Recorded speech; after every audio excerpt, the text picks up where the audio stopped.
America పోలీసులు వచ్చి తీసుకెళ్లే లెక్క అయితే మమ్మల్ని ఎందుకు తీసుకెళ్తాడు?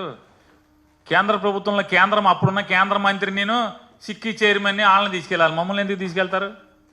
మా ఒప్పందం ఎవరితో? జగన్మోహన్ రెడ్డి గారి ప్రభుత్వం ఒప్పందం ఎవరితో? కేంద్ర ప్రభుత్వంతో కదా. అదాని దగ్గర ఎందుకు కొనుక్కుంటున్నారో, ఎంత కొనుక్కుంటున్నారో, ఎలా కొనుక్కుంటున్నారో వాళ్ళు కదా కొనుక్కున్నది. మేము మోడీ ప్రభుత్వం దగ్గర కొనుక్కుంటాక ఒప్పందం అయ్యాం. మేము మోడీ ప్రభుత్వానికి కరెంటు కొంటాం, డబ్బులు కడతాం. మోడీ ప్రభుత్వం ఎవరి దగ్గర కొనుక్కుంటే వాళ్ళు కదా, మాకేం సంబంధం? వాళ్ళు చంద్రబాబు దగ్గర కొంటారా, రామోజీరావు గారి అబ్బాయి దగ్గర కొంటారా, అదానీ దగ్గర కొంటారా, లేదా ముఖేష్ అంబానీ దగ్గర కొంటారా? ఎవరి దగ్గర కొంటే మాకేం సంబంధం? మాకు కరెంటు కావాలి.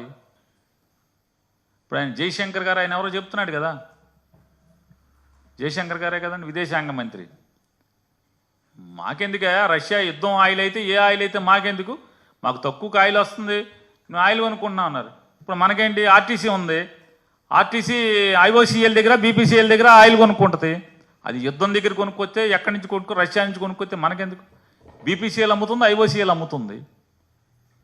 మేము కేంద్ర ప్రభుత్వంతో ఒప్పందం చేసుకున్నాం. మాకు కేంద్రం కరెంట్ ఇవ్వాలి ₹2.49. మేము కేంద్రానికి డబ్బులు కడతాం. కేంద్రం మోడీ ప్రభుత్వం ఎవరి దగ్గర కొనుక్కుంటే మాకేంటి? మాకు కరెంటు కావాలి, కానీ అది ఎవడ కరెంట్ అయితే మాకేంటి? మాకేం సంబంధం? ఒకవేళ చంద్రబాబు నాయుడు గారు, రామోజీరావు గారు అబ్బాయి చెప్పినట్టు అమెరికా పోలీసులు వస్తే మా దగ్గరికి ఎందుకు వస్తారు? మోడీ గవర్నమెంట్లో ఎవడెవడు ఉన్నాడో వాళ్ళ దగ్గరికి వెళ్తారు, కానీ మాకేం సంబంధం? మా తెలీదు ఇవన్నీ. మీరు రాసేస్తే జనాలకు తెలీదా? మాకండి జనాలకని చెప్తున్నా, జనాలకు తెలీదా? మేమేమో కేంద్ర ప్రభుత్వంతో ఒప్పందం చేసుకోవటం ఏంటి? అదానీ పాపాలు చేస్తే అంటే అదానీది వ్యాపారం.